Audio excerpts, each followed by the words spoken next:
아멘. 오늘 주일날 이렇게 또 하나님 앞에 나오셔서 예배로 영광 돌리게 하신 그 하나님께 모든 영광을 올려드리는 귀한 시간 되시기를 바라겠습니다. 어제 잠깐 목사님하고 통화를 했는데 목사님이 제가 이렇게 통화하면서 그런 이야기를 했어요. 사진 그 밴드에 사진 찍은 거 올려주신 거 보니까 전부 다 얼굴이 밝아서 이렇게 좋았다고 이야기를 하시니까 목사님이 하시는 말이 사진 찍을 때만 그렇다라고 이야기를 하시더라고요. 그래가지고 제가 몸은 다 건강하게 잘 계시냐고 물어보니까 다 건강하게 잘 지내고 있다 하더라고요. 그러니까 여러분들 마지막까지 이제 오시는 그날까지 기도해 주시기 바랍니다. 그리고 오늘 대학 청년부에 소문이 나서 단톡방에 점심을 꼭 먹고 가랍니다. 여러분들 꼭 점심을 맛있게 드시고 돌아가시기 바랍니다. 오늘은 교회에서 어버이 주일로 기념하며 절기를 지키는 날입니다. 이 어버이 주일의 유래를 한번 살펴보면 어버이 주일은 본래 어머니 주일이라는 명칭으로 미국에서부터 먼저 시작되었습니다. 미국 버지니아 주에 있는 웨스터 교회에는 이 교회 주일학교에서 26년이나 꾸준히 봉사해온 자비스라는 부인이 있었습니다. 훌륭한 주일학교 교사였던 그녀가 나이 들어 세상을 떠나게 되었는데 그분의 가르침을 잊지 못한 제자들이 선생님인 자비스 부인을 기념하기 위한 추도식을 갖기로 하였습니다. 그래서 그들은 멀리 사는 자비스 부인의 딸을 추도식에 초청했습니다. 뜻밖의 소식을 접한 자비스의 부인의 딸 안나는 기쁜 마음으로 그 초대에 응했습니다. 추도식이 있던 날 식순의 하나로 안나에게 어머니 자비스 부인에 대하여 이야기할 기회가 주어졌습니다. 그때 안나는 그녀의 어머니인 자비스 부인이 주일학교 학생들에게 제5계명인 내 부모를 공경하라는 성경 말씀을 가르치면서 어머니의 위대한 사랑에 감사할 수 있는 구체적인 방법을 늘 생각해 보라고 했던 것에 대해서 말을 했습니다. 그녀는 이렇게 말하고 나서 어머니를 생각하면서 카네이션 꽃을 추도식 재단에 바쳤습니다. 추도식에 모였던 사람들은 자비스 부인의 그 가르침을 기억하고 실천하는 안나의 말과 태도에 크게 감동을 받았습니다. 그래서 추도식에 참석했던 사람들은 이 날을 어머니의 사랑을 기리는 날로 정할 것을 그 자리에서 결의하게 되었습니다. 이를 계기로 시작된 어머니 날 운동은 특히 부인들의 지지를 받으면서 다른 지역으로 퍼져나가게 되었습니다. 백화점 왕으로 불리는 존 와너메이커도 이 운동의 취지에 적극적으로 동참하여 그 활동을 도왔습니다. 그래서 그는 1908년 5월 둘째 주일에 자신이 경영하는 백화점에서 어머니의 사랑에 감사하는 모임을 주최하기도 했습니다. 우리나라의 어머니들과 마찬가지로 미국 역사에 있어서 험난했던 시대의 어머니들은 지혜와 용기로 가정생활을 이끌어감으로 현재의 미국을 이룩하는데 큰 힘이 되었습니다. 따라서 미국인들에게 어머니 날 운동은 금세 관심의 대상이 될 수밖에 없었습니다. 이러한 사회 여론이 형성되자 1914년 미국 국회는 5월 둘째 주일을 어머니 주일로 정하여 이날을 기념일로 지키기로 정하였습니다. 어머니 주일은 그 후에 가정에서의 아버지 역할 또한 중요함이 강조되면서 그 명칭이 어버이 주일로 바뀌어 현재까지 이르면서 지키게 된 것입니다. 우리나라에서는 본격적으로 어버이 주일이 지켜지기 시작한 것은 1930년 6월 15일에 구세군에 의해 어머니 주일을 지키면서부터였습니다. 초대 대통령이었던 이승만 대통령은 어머니 주일의 정신을 일반 대중에게도 전한다는 의미에서 5월 8일 당시 주일을 어머니 날로 제정 공포하였습니다.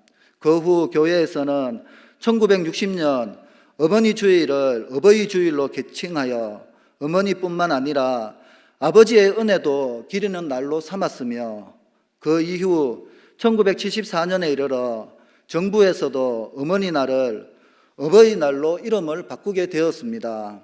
이러한 이유로 인해 우리나라에서는 어버이 주일은 일반인들의 기념일로 함께 지켜지고 있는 것입니다. 오늘 본문을 보면 바울은 먼저 자녀를 향해 부모에게 순종할 것을 권면하고 있습니다. 그리고 이어 부모를 향해 자녀를 존중하며 주의 교훈과 훈계로 양육하라고 말씀하고 있습니다. 그렇다면 어버이 주일을 맞아 하나님께서 우리에게 주시는 하나님의 말씀이 무엇인지 이 시간에 한번 살펴보도록 하겠습니다. 먼저는 자녀의 부모 공경은 하나님이 세상에 세우신 영원한 법칙이라고 말씀하고 있습니다. 1절에서 3절은 자녀의 부모에 대한 자세를 말하고 있습니다. 그리고 이러한 맥락에서 1절을 보면 너희 부모에게 순종하라고 하였습니다. 부모는 자녀에게 공경의 대상입니다. 이것은 교회 시대가 도래했다고 해서 바뀌는 것이 결코 아닙니다. 다만 바울은 주 안에서라는 말을 덧붙이고 있습니다. 이 말씀의 의미가 무엇입니까? 부모를 공경하되 부모가 예수님을 섬기고 교회를 반대하지 않는 한에서 하라는 말씀입니다. 그렇습니다. 부모가 예수에 대한 신앙을 반대할 경우 예수님께서는 어떤 면에서는 부모를 저버리지 않으면 안 된다고 말씀하셨습니다. 아주 극단적인 경우이겠지만 그래야 하는 경우가 분명히 있다는 것입니다. 하지만 이러한 경우를 제외한다면 어떻게 해야 한다고 말씀하고 있습니까? 자녀는 마땅히 부모를 공경해야 한다는 것입니다. 이것이 옳으니라는 말씀을 보시기 바랍니다. 이 표현 역시 상당히 강력한 표현입니다. 이것이 하나님의 성품과 맞는다, 혹은 하나님의 공의와 맞다, 혹은 하나님의 율법과 어울린다는 의미입니다. 그러니까 결론적으로 말하면 어떤 말입니까? 부모가 예수께서 세우신 교회를 반대하거나 주님을 섬기는 일을 금하는 경우가 아니라면 부모를 공경하는 것이 하나님의 공의 차원으로 보든지 하나님의 성품으로 보든지 하나님이 주신 율법 면에서 보든지 전혀 어긋남이나 모순됨이 없고 잘 어울리고 만족시킨다는 말씀입니다. 그러니까 예수님이 오시고 구속사의 전개가 교회로 말미암아 새로운 전기를 맞이하였다고 해서 부모 공경에 대한 율법이 폐하여졌다는 말씀입니까? 그렇지 않습니다. 전혀 폐하여지지 않았다는 말씀입니다. 여러분, 이미 사도 바울은 교회가 얼마나 위대하고 새롭고 영화롭고 존귀한지를 밝혔습니다. 이제 선민으로서 이스라엘의 개념은 완전히 사라졌습니다. 그리고 이제까지 인류가 전혀 경험해 보지 못한 그리스도의 몸으로서의 교회가 탄생하게 되었습니다. 그것은 거룩한 것이요, 신비로운 것이요, 위대한 것입니다. 우리가 경건하고 거룩한 마음으로 가꿔가지 않으면 안 되는 것이라고 말씀하고 있습니다. 다만 그렇다고 해서 교회의 거룩함과 위대함과 소중함이 기존에 내려오던 부모 자식 간의 관계까지 파괴하는 것은 아니라고 말씀하는 것입니다. 이것은 역으로 무엇을 말씀해 주는 것이겠습니까? 하나님께서 친히 세우신 부모에 대한 자녀의 공경에 대한 계명은 시대를 뛰어넘어도 영원히 변경되거나 폐지 혹은 약화될 수 없는 것이라는 말씀입니다. 여러분, 사도 바울이 왜 이런 말씀을 하는 것입니까? 출애굽기 20장 12절에 내 부모를 공경하라. 그리하면 내 하나님 여호와가 내게서 준 땅에서 내 생명이 길리라고 말씀하면서 제5계명인 부모 공경에 관한 명령이 기록되어 있습니다. 하나님께서는 부모를 공경하라는 계명을 주시면서 그 계명에 순종하면 하나님께서 주신 땅에서 잘되고 장수하게 되리라는 약속을 하셨습니다. 그런데 이처럼 하나님과 관계를 규정한 1계명에서 4계명에 이은 대인관계에 관한 계명 중에서 가장 먼저 부모 공경에 관한 계명을 주셨을 뿐만 아니라 특별히 다른 계명과 달리 이 땅에서 잘 되는 복과 장수의 축복에 대한 약속까지 주셨다는 것은 부모 경경이 얼마나 중요한 것인지를 우리에게 잘 보여주고 있는 것입니다. 하나님께서 이처럼 부모 공경에 관한 계명을 중요하게 다루시는 이유는 부모 공경이야말로 인간이 사는 세상의 모든 질서와 도덕을 세우는 기본이 되기 때문입니다. 사람이 사는 사회를 이루는 가장 기초 단위가 되는 것이 무엇입니까? 바로 가정입니다. 그리고 그 가정을 유지하는 가장 중요한 요소는 자식에 대한 부모의 사랑과 부모에 대한 자녀의 공경입니다. 그런데 자식에 대한 부모의 사랑은 이미 모든 사람의 본능에서 우러러 나오는 것이기에 더 이상 계명으로 규정할 필요가 없습니다. 그래서 하나님께서는 부모에 대한 자녀의 공경만을 계명으로 주신 것입니다. 이 말은 그만큼 자식이 부모에 대한 공경을 하지 않기 때문에 하나님께서 약속을 허락하시면서까지 우리에게 계명을 주셨다는 것입니다. 부모에 대한 자녀의 공경이 이루어진다면 가정이 화목하고 건강해질 수 있고, 가정이 건강하면 그 사회가 건강하고 평안하게 될 수 있는 것입니다. 그래서 사도 바울은 이렇게 말하고 있는 것입니다. 그리고 당시 사람들 중에 자신의 신앙을 핑계로 부모에 대한 공경을 게을리하는 이들이 있었기 때문입니다. 교회를 열심히 섬긴다는 구실로 부모 복양의 의무를 소홀히 하는 이들이 있었기 때문이라고 말씀합니다. 우리는 이 말씀에 대해서 오해하지 말아야 합니다. 이 말씀은 세상의 불효자들에게 주시는 말씀이 아닙니다. 바로 교회 안에 있는 성도들, 바로 우리들에게 주시는 말씀입니다. 에베소서 1장 1절에 보면 사도 바울은 성도와 신실한 자들이 본서의 수신자들임을 밝혔습니다. 그만큼 교회 안에서 이와 같은 문제를 일으키는 이들이 많았음을 반영하는 것입니다. 그러므로 여러분, 이제는 깨달으시기 바랍니다. 부모 공경은 하나님께서 세상에서 세우신 영원한 법칙입니다. 이것은 지켜도 되고 안 지켜도 되는 그러한 것이 아닙니다. 하나님의 율법은 이러한 법칙을 어기는 자들을 돌로 치라고 했습니다. 그런데 오늘 신실하다는 우리가 그와 같은 일을 하고 있지는 않습니까? 여기 계시는 우리들은 부모를 공경하고 그것을 통해 하나님을 경외하는 법을 배우는 우리 모두가 되시기를 축원을 드립니다. 두 번째는 부모는 자녀를 한 인격체로 정당하게 대우해야 한다고 말씀합니다. 4절 상반절을 보면 아비들아 너희 자녀를 노엽게 하지 말라고 하였습니다. 이 말씀은 자녀를 위한 부모의 합당한 자세가 무엇인지를 우리에게 말씀해 주고 있습니다. 간혹 부모들 가운데는 자녀들에게 좋은 옷을 입히고 좋은 음식 먹여주며 좋은 학원 보내주면 부모된 역할을 다 한 것으로 생각하는 이들이 있습니다. 이런 부모들일수록 어떻습니까? 자녀들에게 함부로 대하는 경향들이 있습니다. 부모로서 자신은 자식을 위해 해줄 만큼 해주었기 때문에 함부로 해도 된다는 생각이 무의식 중에 자리 잡고 있다는 것입니다. 하지만 이런 대우를 받는 아이들은 어떻습니까? 좋은 음식 먹고 좋은 옷에 좋은 학원을 다닌다고 해서 만족하고 있습니까? 그것으로 아이들이 건강하게 자라고 있습니까?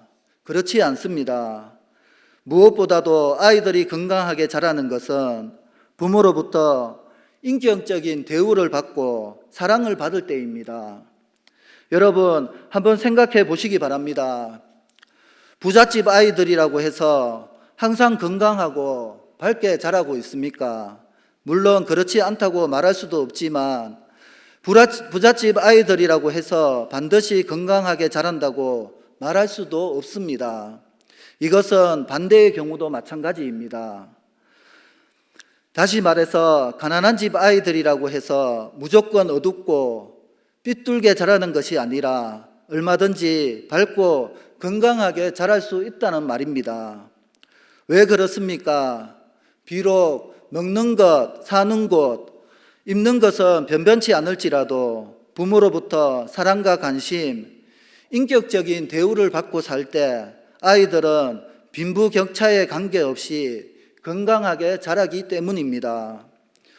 그러므로 부모들이 자녀 교육에서 항상 우선해서 생각할 것은 무엇이겠습니까? 아이들을 인격적으로 무시하거나 그들에게 상처를 주지 않는 것입니다. 여러분, 말귀를 어느 정도 알아듣는 3살만 해도 그 아이를 이유 없이 때리거나 무시하면 그 아이는 반드시 싫어합니다. 아직 어린아이이기 때문에 아무것도 모른다고 생각할 수 있지만 이것은 우리들의 착각입니다. 어릴수록 자신을 미워하거나 무시하고 마구 대하는 사람을 더 잘 알고 있습니다. 그리고 그들을 싫어합니다. 반대로 자신을 예뻐해 보십시오. 분명히 이 사람은 나를 좋아한다는 것을 안다는 것입니다. 왜 어린이 입양이 가능한지 아십니까? 아이들은 이렇게 조금만 정을 주어도 쉽게 따르기 때문입니다. 그런데 이렇게 정에 민감한 아이를 무시하고 상처를 주고 더 지나쳐 학대를 한다면 아이가 제대로 자라겠습니까? 반드시 삐뚤게 자라게 되고 말 것입니다. 오죽하면 교육학에서 문제 있는 부모는 있어도 문제아는 없다라는 말이 생겼겠습니까? 아이들이 삐뚤어지고 잘못되는 이면을 살펴보면 반드시 아이들을 그렇게 대하는 부모들이 있더라는 것입니다. 어떻습니까? 이 말에 공감하시겠습니까? 맹자의 어머니는 돼지 잡는 소리가 들리던 날 왜 돼지를 잡냐고 하고 묻는 어린 맹자의 말에 실없는 농담으로 널 위해서라고 했다가 이 아이가 상처를 입을까 봐 얼른 가서 돼지고기를 사다가 먹였다는 일화가 있습니다. 이렇듯 부모가 아무리 어른 자녀일지라도 그의 인격이나 생각을 존중해 줄수록 아이는 바르고 훌륭한 인격자로 자라나게 되는 것입니다. 그러므로 우리는 이제부터라도 아이에게 무엇을 잘 해주었는가를 생각하지 말고 그 이전에 아이에게 혹시라도 어떤 상처를 준 적은 없었나를 생각해 보시기 바랍니다. 부모된 자신의 언행으로 아이에게 상처를 주거나 절망감을 주고 있지는 않은지를 생각해 보시기 바랍니다. 우리에게는 자녀에게 상처를 입힐 권한이 없습니다. 성경 어디에도 아이를 무시하거나 마음 아프게 해도 된다는 하나님의 말씀은 없습니다. 비록 아이가 실수하거나 잘못했을지라도 아이를 바로 잡는 방식은 가혹한 것이 되어서는 안 되며 아이로 하여금 부모를 사랑하고 신뢰하고 존경할 수 있도록 해야 한다는 것입니다. 그러한 여러분들이 되시기를 축원을 드립니다.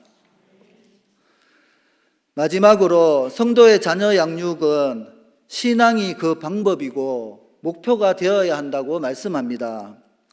4절 하반절은 성도 가정의 교육의 중요한 점이 무엇인지를 자세히 보여주는 말씀입니다. 사도 바울은 오직 주의 교훈과 훈계로 양육하라고 권면하고 있습니다. 이 말씀의 의미가 무엇입니까? 여러 주석과 해석이 가능하겠지만 한마디로 말하면 신앙으로 교육하라는 말씀입니다. 기독교 가정의 자녀 교육은 신앙이 그 방법이면서 목표가 되어야 한다는 것입니다. 아무리 여러분이 교양이 있고 아이들을 건강하게 잘 키웠다고 생각해도 이 신앙을 잃으면 전부를 잃는 것입니다. 어느 성도님 가정에 아들이 하나 있었습니다. 그는 머리가 영특했고 공부도 잘했습니다. 학교를 다니기 시작하면서 수석이라는 것을 한 번도 놓쳐본 적이 없었습니다. 주위 사람들은 자기 자식이 그와 같으면 세상 걱정이 없다고 입버릇처럼 말하곤 했습니다. 결국 그는 기대를 저버리지 않고 우리나라 최고 명문 대학을 수석 입학하고 수석 졸업을 했습니다. 그리고 사법시험을 수석 합격하고 검사가 되어서 출세 가도를 달렸습니다. 그런데 무슨 일입니까? 출세 가도를 달리던 그는 그만 날마다 일하면서 받는 스트레스로 날마다 품앗인 술이 하근이 되어 급기야 간암에 걸리게 되었고 젊은 나이에 요절하고 말았습니다. 어떻습니까? 이래도 그저 공부만 잘하면 걱정이 없습니까? 만사가 잘 되어 가는 것입니까? 절대 아닙니다. 여러분, 신앙으로 살 때만이 걱정이 없는 것입니다. 우리는 그것을 모세를 통해 확인받을 수 있습니다. 여러분, 모세는 부모로부터 버림받은 아이였습니다. 어쩔 수 없는 이유가 있었다고 하지만 그래도 그가 부모로 버림받았다는 것은 틀림없는 사실입니다. 그리고 그는 이방나라 구궁궁절 깊은 곳에서 자라났습니다. 그런데 성경은 그가 나이 40이 되매 자기 동족을 돌아볼 마음이 생겼다고 증언하고 있습니다. 바로의 궁중에서 잠시 낙을 누리는 것보다 하나님의 백성과 함께 고난받는 것을 더 좋아했다고 말씀합니다. 이것은 단순히 그의 순간적인 감정에서 나온 발상이 아니었습니다. 그렇다면 그는 검사에 지쳐서 그만두었을 것입니다. 그런데 성경을 보면 그는 끝까지 자기 백성을 애굽 바로의 손에서 구해냈음을 기록하고 있습니다. 이것은 자기 백성을 구해내겠다고 하는 생각이 가슴속 깊이 자리 잡고 있었음을 반영하는 것입니다. 여러분, 어떻게 이런 일이 가능했겠습니까? 여러분은 어떻게 해서 이런 일이 가능했다고 생각하고 계십니까? 히브리인들의 학교 교육이 이것을 가능하게 했습니까? 미안한 말씀이지만 그는 어려서부터 애국 궁중에서 자란 아이였습니다. 결국 이것은 애국 궁중에 유모로 들어간 모세의 친모인 요게벳의 신앙 교육밖에 이유를 찾을 수가 없습니다. 여러분, 어려서부터 철저한 신앙 교육을 시킬 때 그 아이는 진정으로 위대한 아이, 바른 아이로 자라는 것입니다. 이것을 누구보다 빼지르게 느낀 것이 누구였겠습니까? 바로 모세 자신이었습니다. 그래서 그가 죽음을 목전에 두고 마지막 유언과도 같은 설교를 할 때 이스라엘 백성들에게 무엇을 말했습니까? 하나님의 말씀을 후손들에게 가르치되 어려서부터 가르치라고 했습니다. 학교가 아닌 가정에서 가르치라고 했습니다. 이것이 그 유명한 신명기 6장 4절에서 9절에 나오는 세마 교육입니다. 왜 모세가 이런 유언과 같은 말씀을 남겼습니까? 전혀 신앙 교육이 되어 있지 않은 백성들을 데리고 40년간 강야 목회를 하려니 너무 힘들다라는 것입니다. 결국엔 자신도 가나안에 들어가지 못하고 이스라엘 백성도 가나안에 못 들어가더라는 것입니다. 어떻게 보면 이것은 모세가 하나님께 대한 피에 맺힌 절규입니다. 그러므로 이제부터라도 말씀을 하나님 말씀으로 들어야지 고리타분한 종교 강좌로 들으면 안 되겠습니다. 그리고 신앙을 가르쳐야 합니다. 영어를 가르치기 전에 신앙을 가르치시기 바랍니다. 학원에 가는 것이 몸에 배기 전에 교회에 가는 것이 먼저 몸에 배어야 하는 것입니다. 잠언 22장 6절에 마땅히 행할 길을 아이에게 가르치라. 그리하면 늙어도 그것을 떠나지 아니하리라고 말씀합니다.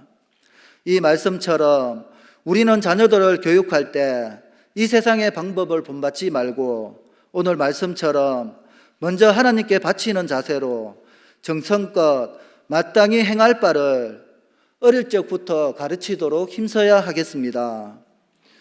그리하여 사무엘처럼 전심을 다해 하나님을 쫓고 의를 행하는 자로 양육함으로써 자녀들로 형통한 삶을 살게 하고 하나님의 나라를 위해 귀하게 쓰임받게 하는 우리 모두가 되시기를 축원을 드립니다.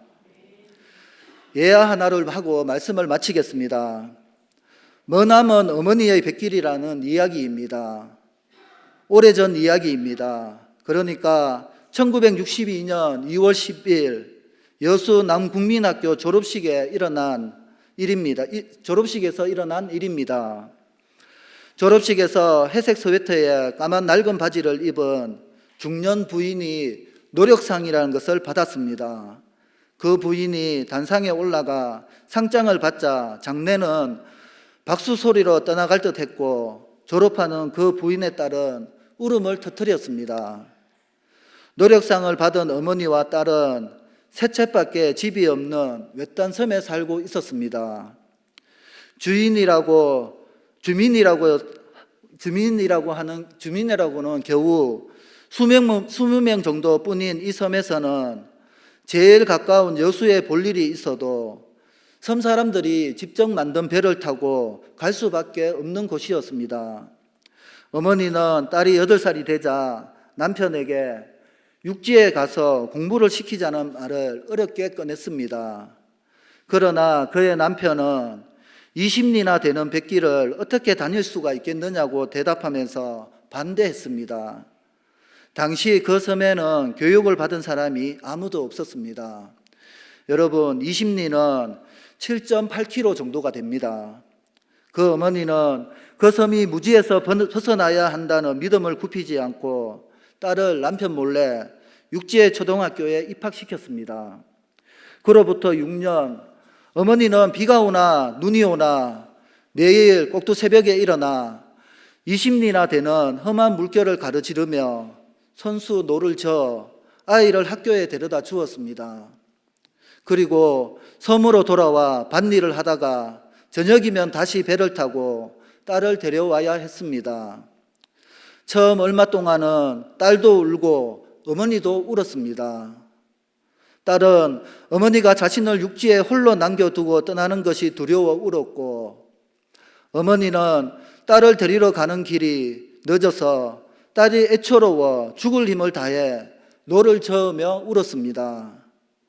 시계도 없는 삶에서 매일 시간을 맞춰 딸을 학교에 보내고 데려오는 일에 한 번도 어긋남이 없었습니다. 그렇게 6년을 하루같이 오간 뱃길이 무려 33,000리나 되었습니다. 12만 960km입니다.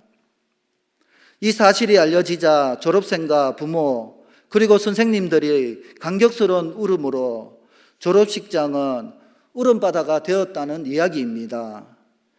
여러분, 그리스도의 사랑이 이와 같습니다. 이처럼 아무것도 바라지 않으시고 우리를 좋은 길로 인도하시는 이 무조건적인 사랑, 이러한 사랑이 바로 그리스도의 사랑입니다. 요한일서 4장 19절에 우리가 사랑하면 그가 먼저 우리를 사랑하셨음이라고 말씀합니다. 이 말씀처럼 그리스도가 우리를 먼저 사랑하신 것처럼 지금부터는 내가 먼저 부모님을 사랑하고 자녀를 사랑으로 품는 하나님의 자녀 그리스도인들이 다 되시기를 예수 그리스도의 이름으로 축원을 드립니다. 이 시간 합심으로 기도하겠습니다. 하나님, 이 시간 먼저 말씀을 주셨는데 그 하나님께서 주신 약속이 있는 첫 계명을 우리가 잘 지킴으로 하나님께서 주신 이 땅에서 잘 되는 복과 장수하는 복을 받아 누릴 수 있게 해달라고 기도하시고, 그리고 내 자녀를 양육할 때 그리스도의 사랑으로 인격적으로 품고 양육할 수 있도록 해달라고 이 시간 주여 한번 부르고 기도하겠습니다. 주여, 하나님 아버지, 은혜를 감사드립니다. 하나님 아버지, 어버이 주일을 맞이하여 하나님께 주신 이 약속 있는 첫 계명, 하나님, 우리가 부모님을 사랑하고 하나님 부모님을 잘 섬길 수 있도록 역사하여 주시옵소서. 하나님, 그래서 하나님께서 약속하신 그 약속의 그 열매를 맺고 살아가는 귀한 삶이 되게 역사하여 주시옵소서. 하나님, 우리가 이제는 신앙 안에서 자녀들을 양육하게 하시고 하나님께서 우리를 인격적으로 대해 주시는 것처럼 우리도 자녀를 인격적으로 대하고 사랑으로 품을 수 있도록 역사하여 주시옵소서. 하나님 아버지, 은혜를 감사드립니다. 오늘 말씀처럼 약속이 있는 첫 계명을 잘 지켜 순종함으로 내 아버지와 어머니를 공경하는 자가 되게 하시고 이 땅에서 잘되고 장수하는 복을 받아 누리게 도와주시옵소서. 자녀를 하나님의 방법으로 잘 양육할 수 있도록 인도하여 주시옵소서. 감사드리며 예수님의 이름으로 기도드리옵나이다.